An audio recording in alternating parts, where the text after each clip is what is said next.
So this is my PowerPoint presentation on getting election ready. So welcome everyone.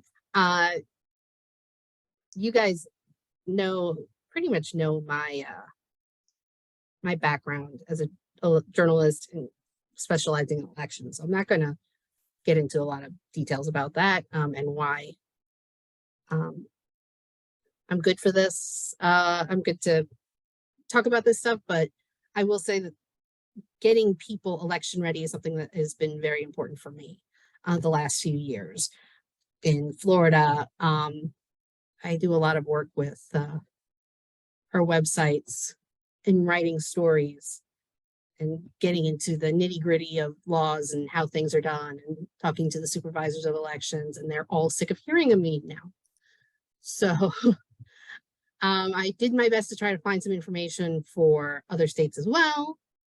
We'll see. And I think mostly I'm going to ask questions. I don't know. And like, if you guys have information, have something you want to know about, just don't be afraid to ask. Don't be afraid to interrupt. So I don't know, like, what is your comfort level in terms of U.S. election, in terms of elections? Like how much you know? Like on a scale of 1 to 10? 6? Okay. 7? Sarah? I don't seem to have access. Oh, there it is. Chat. 7-ish. Okay.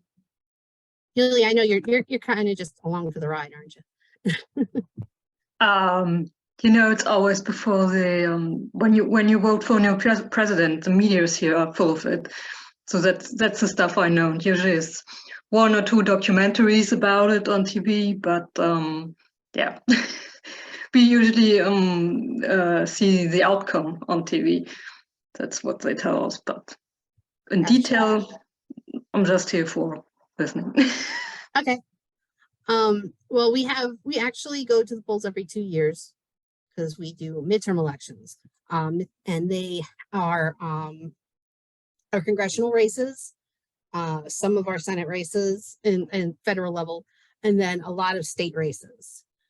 For instance, in Florida, we elect all of our statewide officers, governor, attorney general, etc., on the midterms. So there won't be a presidential election this year, but it will matter in terms of the federal government, in terms of the balance of power in the states. So the midterms are important, but most people don't vote in the midterms, and they really should. So that is what we're talking about today. This is kind of a nitty-gritty on voting and how to get research candidates and getting election ready. So let's get started. So I'm going to go over finding your voting information, ways to vote, researching candidates, how to watch for misinformation. I've got a bunch of links for everybody, and what we're watching for on election night. And those are our basic topics of discussion. And again, if you have a question, just interrupt me. So the first thing to remember is that we have federal laws that govern elections, but they're governing mostly federal elections. It doesn't make sense to have 2 different types of voting systems. So we have laws for federal elections, and then they apply to the other elections as well, just because there's no sense in having 2 different systems. But in general, elections are governed by the states. So we have 50 states, which means we have 50 sets of election laws. And that can get very confusing, especially if you're moving from state to state. A lot of people don't realize they take the laws that they knew from Michigan and move to Florida, and they're like, well, this isn't how we do it in Michigan. It's like, well, you moved to another state, dude. I don't know what to tell you. So this is what we are doing. We're going to try and break this down for everybody. So who runs elections?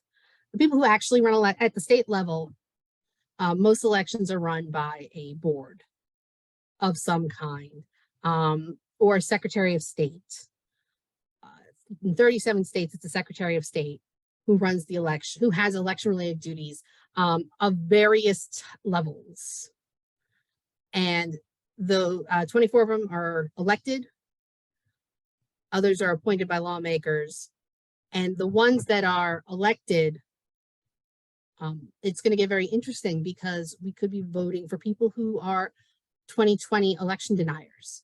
We're running into that in several states. So those people now could have a lot of power with what goes on with the election system. This is true in Arizona, especially, which is very scary. In most states, it's actually the counties who manage the elections on the ground.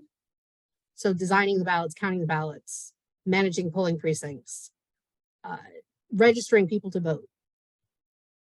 We also have municipalities that do some of the work, but at the end of the day, we're talking about at least 10,000 agencies across the country that manage elections at the local level.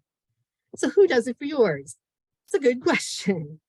Most people don't know, but there's an easy way to find out. If you go to usa.gov, which is a federal website. You guys seeing the website? I did that right? Okay, good. Very easily, you can find your state website. And this is, Oregon has a Secretary of State, and here's what they handle: registering to vote. They can track your information. They deal with candidates and filings and campaign finance. North Carolina runs the State Board of Elections. Same kind of information though.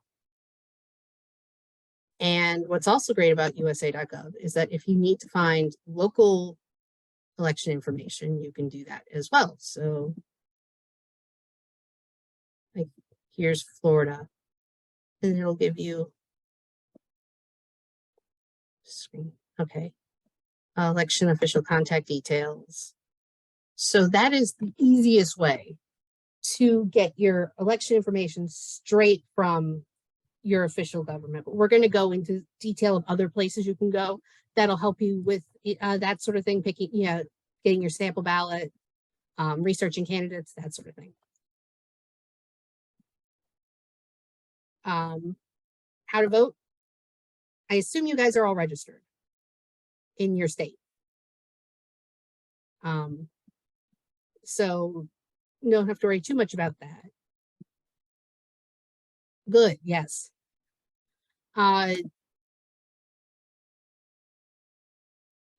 Is there a way to double check if you are registered? Since every once in a while there's like voter roll purges and things like that. Yes. So your state government should have a way to check. Here's North Carolina's page, and voting, your voter record. And normally they use, they set it up with like a, if they have you put in your, here they're going to do your name, your information. Ours is done, in Florida, it's done by address. So here you can look yourself up. All right, so let's get back to where we were. Seeing all of those municipalities broken down like that is really remind you how big the states are. It does. And you have, think about it, that's just county level. Then you have cities in the middle of those counties. So it goes down, hello, Clem, goes down all the way. You have governments at all levels. It's a lot. So again, three ways to vote: voting by mail, early voting, voting on election day. 34 states require some form of voter ID to vote. First and foremost, 20 of them require a picture ID. These are the states that I didn't even think to get your information, Casey. Sorry, but I figured you Do you know your voter ID rules? You want me to look yours up really quick? I just bring an ID. I think North Carolina, you know what it is? I think North Carolina had voter ID, but it's like caught up in the courts right now, but you can find it really easily.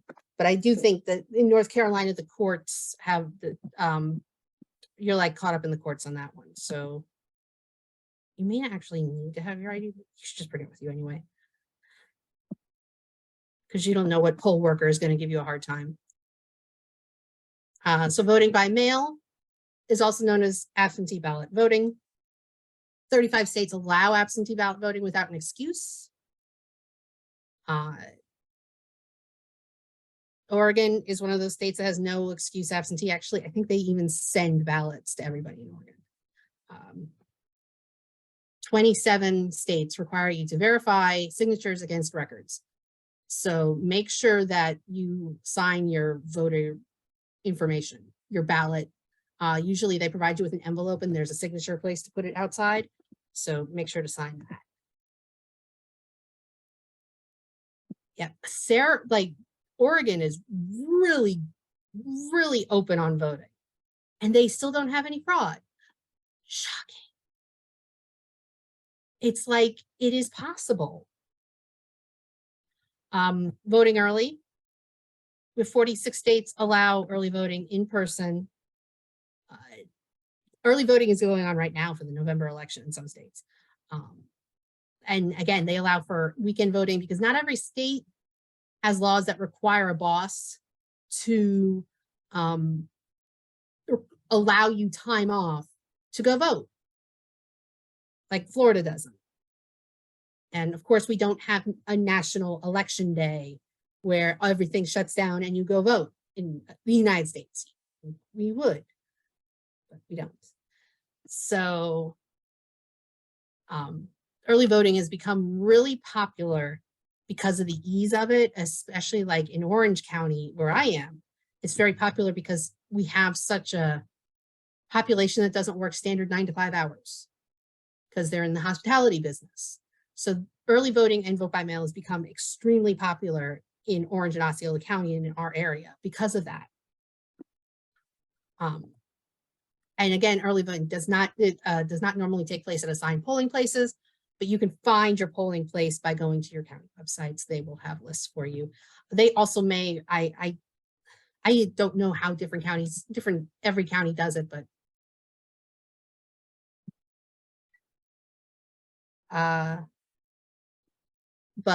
for the most part, they should be sending you out that information in the mail. Yuli, to answer your question, all elections in the US, I'll say all federal and state elections are on the first Tuesday of the month of November. That's the general election. We have primary elections that are on various days. They usually are on Tuesday. Not always. We do have some elections that are on different days or are on weekends, which would be nice. If they had elections on weekends, it kind of makes sense. Just pick this weekend and it's election weekend. But no. But we do have some, like I know I have a town here in Orange County. Its election is on Saturday nights. And they rarely get anybody to show up to vote. It really does depend, but the federal elections are set for, the federal general elections are set for the first Tuesday in November.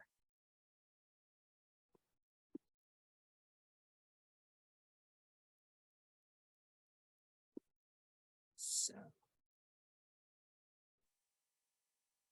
And election day, very simple. You go to your assigned polling place. All polling places are portioned out by population, set down in the Constitution. 20 states allow you to register to vote on the day that you vote, that you go to vote.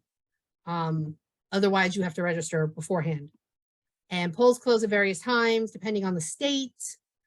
Like in Florida, it's 7 p.m. I know other states are 8 or 9 p.m. Regardless, if you are in line when the polls close, you cannot be turned away.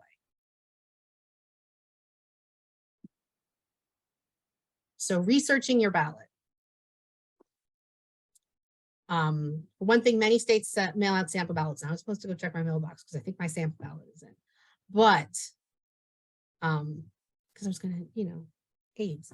But many states also allow you to look up your voter information online, which is incredibly helpful. There's also lots of nonpartisan websites that will help you out with this. Going back to the easiest thing actually is Google. You can Google your voter lookup really quick. And what's scary is, of course, they know what state you're in. Voter lookup. See, they know I'm in Florida. It's kind of scary because I'm not signed into Gmail, so there's no reason for Google to know. But they have all your, they can help you find all your information, how to request a ballot, how to return, get a ballot returned. Our state has State of Florida Lookup, which this is just for like my voter information. But there's ways to look up your sample ballots. Again, usually at the county level or whatever level does elections for where you live. This is Sumter County, Florida. I believe. Yes. So see sample ballots. So if I were to complete this form, it would pull up my sample ballot and I can see all the races that I can use on that will be important for me on election day. Every candidate, every ballot measure.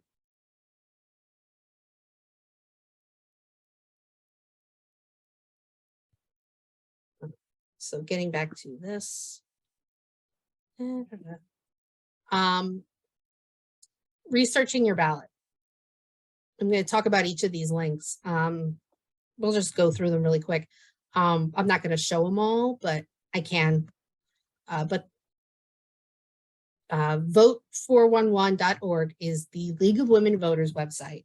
It is a database, nonpartisan. The League is very big on this. That they have people at all levels of the government system, volunteers who coordinate and collate all this information. So they can tell you what's on your ballot. They can tell you where to vote. They can tell you everything you need. It's a great resource. They also have, they send out to all the candidates a questionnaire that they're supposed to fill out. They're not required, unfortunately. So not every candidate does, but regardless, they will show you your candidates' basic information. So if you want to find like their website, you can go to their website and you'll have some information to work with. But a lot of candidates do fill out those questionnaires and answer questions about why they are going into government. Ballot Ready is a bit more sparse, but it is also another resource that will help you figure out what's on your ballot and how to find candidate information. Same concept, but not as thorough as the League of Women Voters. GovTrack.us is a great website for finding out federal candidates, what they voted on, if they're already in office, and where they stand on issues. Ballotpedia is Wikipedia for elections, but it's not user-generated information, so it's very verifiable. And they also do a good job of breaking down election information and candidate information. Follow the Money is actually a really cool website that I discovered recently. If you have a ballot measure on your on your ballot for like a constitutional amendment on abortion, say this ballot measure involving abortion. So here are all the ballot measures involving abortion that are on the ballots in the US coming up. And these, you know, obviously also mentions Kansas where the ballot measure failed. So you have some background information. So you can find out, so this is Proposition 1 in California, you can find out who's behind all this, who their supporting committees are, who their biggest donors are. So it gives you an idea of who they are, where the money's going. So that is I thought that was a really helpful website. The other one for this is opensecrets.org, which I forgot to list on the website. This is also great for finding out who is, if you really want to go down this rabbit hole, who is paying for your candidate? Because some of these candidates get a ridiculous amount of money, a ridiculous amount of money. So, for instance,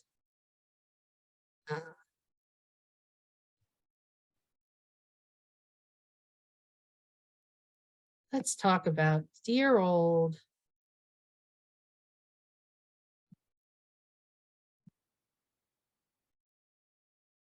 Ron DeSantis.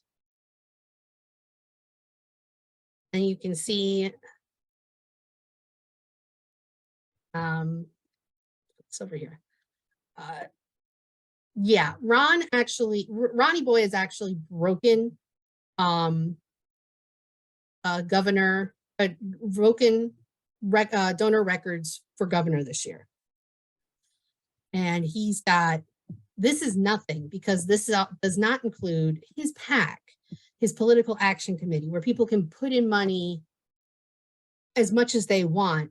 And he's got donors like just hedge fund managers and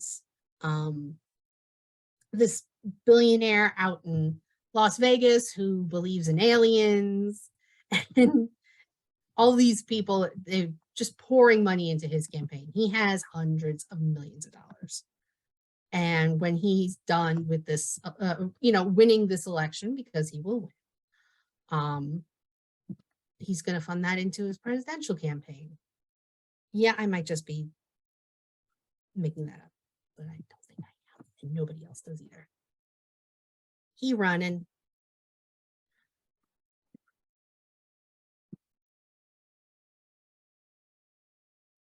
Seriously, Ely. Of course, you can't use this money to like pay for your house and things. You're not supposed to. Yes. I'm sure they can find ways around it. They're not supposed to. Again, vote smart. I need it noted that the facial expressions that I am making do not reflect on Christie's journalistic integrity. I just can't control my face. It's all good. It's all good. Vote Smart is another website that is similar to 411 and also GovTrack. Same kind of concept. The other thing is to think about, there are issues that you support. And if you think about those issues, go and search for candidate scorecards or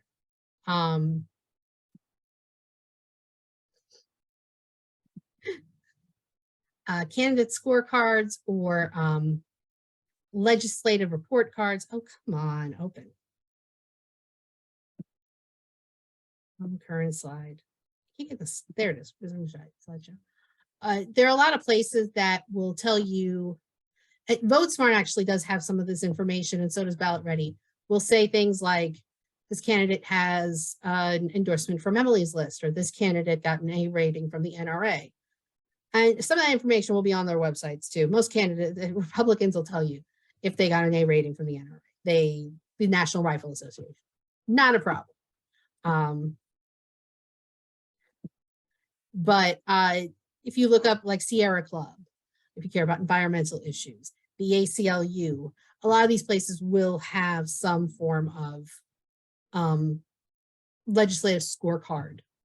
And that would be the term to look up on Google to find the ones for your state. If you don't know what your issues are, which I know it sounds silly, but people just don't know like what are really the important issues. Political Compass is a great website to actually figure out where you sit on the spectrum of political ideology.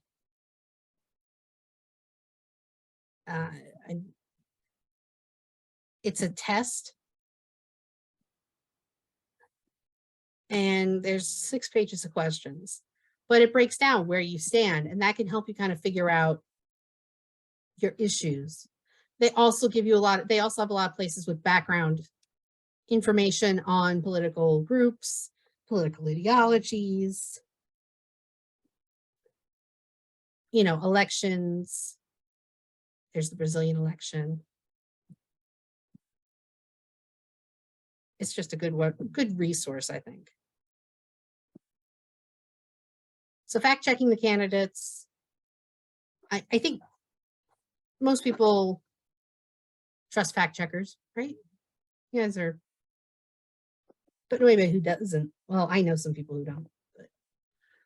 But these are great places to check for information to see what your candidate is doing if they're saying things that aren't true, without having to go digging yourself.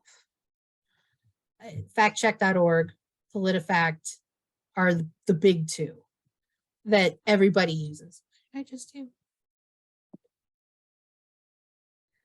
Everybody uses those. And they are exhaustive resources for not just fact-checking candidates, fact-checking issues. And they, contrary to popular opinion, they are nonpartisan. Fact Check is run by the Annenberg Foundation. PolitiFact is run by Poynter Institute for Media Studies.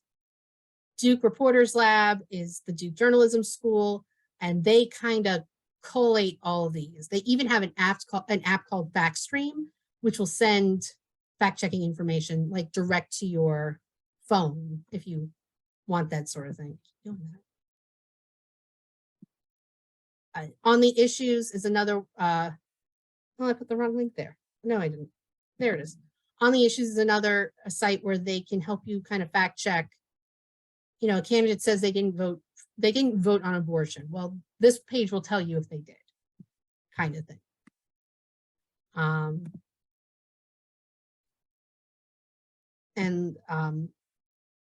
MediaWise is a great site on media literacy. And they have a program right now. It's a free text message course to help people prepare for election misinformation. It's a week-long course, just done over the phone. But they have, MediaWise has so many good programs to help you kind of hone in on misinformation and like just learn to better know what's real and what's not. See, they even have a video that does a better job than I do at explaining how to vote.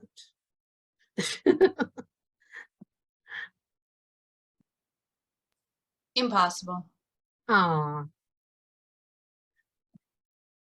So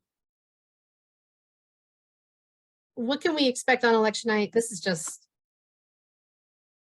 basic information. 33 states are going to count ballots before the polls close, which means that you will find polling information out. You know, it's possible you'll find polling information out right after they close polls. It does happen in Florida, for instance, because we do our early voting and mail-in ballots. They get counted before election day. So all that stuff is in there and they can just post it pretty fast. But when you see news media reports and they're telling you that the polls close and they can tell you, we can now project this as the winner. Remember, it's a projection. It's based on algorithms. It's based on exit polling. It's based on previous polling information, which I have to tell you, this election in particular, the polling information is shit. It's absolute crap. And I would not trust a single poll that's out there. But generally speaking, it also involves these votes, but generally speaking, if they can project it, there are reasons, and a lot of them are considered trade secrets, but like, because of redistricting, a lot of congressional races in particular are safe. In other words, the candidate is probably going to get reelected, or the new person who is going to vote in that district, they already know that that district is a red district based on previous elections, and they're going to say the Republican wins this district. So that is where a lot of that information is coming from, that builds into those algorithms, previous elections and redistricting and district population. So we're going to see a lot of districts get called early, but when they don't, we get the races that are too close to call. They're the races that we've already identified as just being really, really tight. And we're just not going to call them until we know we have unofficial ballot results, which, by the way, all of these are unofficial ballot results. So you'll find out later in the night. In terms of election issues, I think we will definitely hear about people challenging more ballots this election, and that is going to become an issue. I think we're going to see more people getting into the mail-in ballots in particular, and how they fit into the election picture. So I would watch for that as well. I think we're going to have a few candidates declare themselves the winner before they actually are declared the winner. And that is not good. A candidate does not declare the winner. To be fair, the media declares winners, but there's a general consensus. But they aren't the official declaration of the winner. That comes much later. Go ahead. I have a question. So what specifically is the difference between, so there's the polls, which happen before the election, and that's just like people calling other people and asking them their opinion on the phone, right? Yeah. Okay. So I think everyone with a cell phone who blocks spam calls can understand why that's not super accurate. And then there's exit polls, right? Which are people with clipboards asking you who you voted for as you walk out of the voting Correct. booth. And then Yes. that's self-reporting as well. Mm-hmm. Okay. And then there's the actual ballot counts, right? Yes. All right. And those are unofficial, kind of, but just because they haven't taken into account like 100%. Yeah. You'll notice when you see you'll see like an election full screen on election night, and it'll say 99% of precincts reporting. We never say 100% of precincts reporting, because 100% of precincts are not reportable until the ballots are certified, which happens in canvassing boards usually about 10 to 12 days after the election.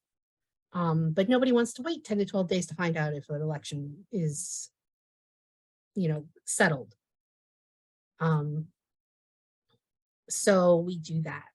I have seen a few places that do 100% reporting. I don't, as a matter of fact, I think our website does. I'm not particularly a fan of that for that reason. because we're not giving you accurate, we're giving you accurate information, but we're not the ones who decide, is what I'm saying. We call races, we say this person is pretty much the votes are in and this is how many votes they get. AP makes projections. So a lot of local news outlets use the Associated Press, who will make those projections and call races. The big networks have their own system that they use to make those projections. So that is that's the basics of what I have, because I figured after this a lot of what I'm going to get is questions, and then I'm going to go through websites and kind of walk you guys through your questions. So let's do questions. What is the process of verification for, is it done like in batches? Like people look at the boxes and they're like, yep, these weren't tampered with, or do people go through individual ballots? So, and again, this depends on the state. So you have two different levels of it. On election day, the people who process the ballots, they run them through the machines. The machines tabulate the votes. On the day that they are canvassed, the canvassing boards certify the elections. They go through the ballots, but they don't they go through the ballots, but they're not looking for verification necessarily. Those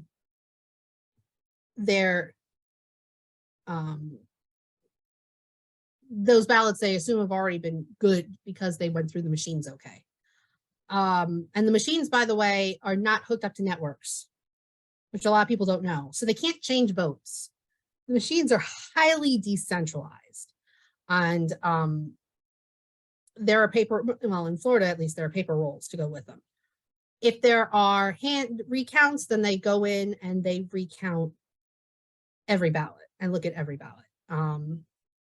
With mail-in ballots, a lot of states do verification. What they do is you're supposed to sign your envelope, which I think I said like 27 states require this. You're supposed to sign your envelope. And when you sign the envelope, 27 states do signature verification. When you sign that envelope, they check that signature against any other the signatures in your voting record. Going back to your voter registration, which if you're registered to vote at 18 and then you vote by mail at 40, I don't know about you guys, my signature changed. So they use other records as well, but think about that. Sometimes people are supposed to update their signature. I can tell you in Florida, definitely they do what's called ballot curing, where they will contact you any way that they have contact information for you and say, hey, we need you to come in and fix your signature. And they will give you a chance to send in a new signature or come in and fix the signature, or however you need to do that, send you information so that they can measure it out. And in Florida, we have, even if there's an issue, like you will have extra days to do that, days going past the election. So they give you every opportunity. Not every state is as, I don't want to say lenient, but as forgiving. So that is something to definitely watch. That is definitely a problem with disability. I think a lot of seniors, their signatures change because of, I couldn't even get that my dad's understand. It's like, Dad, your signature has changed over the years. It's like, no, it hasn't. I'm like, your signature has changed. First of all, anytime you sign a signature, it's never going to be 100% accurate. But your signature changes. It just does. And then on top of that, you add arthritis, you add palsy, you add other issues, nerve damage that can mess with your signature. People don't really think about that. So if you're voting by mail, that's something you have to worry about, unless you're in Oregon, where it's a voter's paradise. And they check those ballots also more closely. They check them against the voting rolls, make sure the information is accurate. Any other questions? When you say canvassing, what does that mean exactly? So, around 2 weeks after an election, a board of officials get together. In Florida, it's in every county. And they go through their election rolls, they go through their tabulations, they go through any provisional ballots, which are ballots that need additional information to decide whether they are accurate. And they use that time to certify those results, to make sure there are no issues. And it's a long day. It's a long process. But it's also open to the public, or at least it is in Florida. So you can actually watch the canvassing happen and watch them go through these ballots and go through the tabulations and make sure that their numbers are correct. And then they will send those results to the state level for certification. It's canvassing with 2 S's, by the way. I didn't know it was open to the public. That's cool. Yeah. I know, like, you, Kalis and Rose and Savi just arrived. Is there any like things specific that you've been thinking about with elections? I know, Rose, you had asked about researching judges. And I was trying to find some stuff, especially for Texas. I can tell you that in Florida, the Florida Bar Association has a great website called the Vote is in Your Court, where they have candidate statements so that you can find information about the candidate and how they are in an election. Vote 411 has candidate information too. They send surveys out to candidates. Vote411.org. That's the League of Women Voters. They're a really good website. The only problem with those, as I was saying before, is that they're not required. So people may not send in their candidate questionnaires to 411. So you do have that to worry about. The other, another website that I was looking at is VoteSmart has, I'll put this in here because I was looking at judges in Texas just to check it out. VoteSmart has judge information. Not as thorough as I would like, but not bad either, in terms of like who endorses those candidates, which I think is very helpful information to know who endorses a judge, because judges are supposed to be nonpartisan. So judicial candidates are great, are kind of tough because they're not supposed to really play the political field. So if a group is focusing on them, that's a little sketch. In my book, I guess it depends on whether what groups you support or not. The other ones that I like, believe it or not, the Federalist Society is a good one to check. If for no other reason, then if the Federalist Society endorses a judicial candidate, you can be sure that candidate is very conservative. So it gives you, it goes back to what I said about groups. It gives you a good idea of where those candidates stand on issues if a group is kind of saying, yeah, we really like this candidate. Candidates who are members of Federalist Society tend to believe in the doctrine of originalism with the Constitution, and they tend to be very rigid in terms of their rulings. And it's the same thing with nonpartisan candidates. If we're talking most races that are nonpartisan are local races. So again, I would look at the Sierra Club, the NRA, Americans for Prosperity, Moms for Liberty, unfortunately with school board races, school unions, all of them have judicial scorecards or legislative scorecards. Well, everybody have a wonderful morning, afternoon, or evening, wherever you are. Good morning, afternoon, and good night. Good morning, good afternoon, and good night. But this was awesome. Thank you so much, Christie. You're welcome. Cool. Thank you so much for being here. Thank you so much for doing this. It's super helpful. Hey, you're welcome, everybody. Bye. Bye.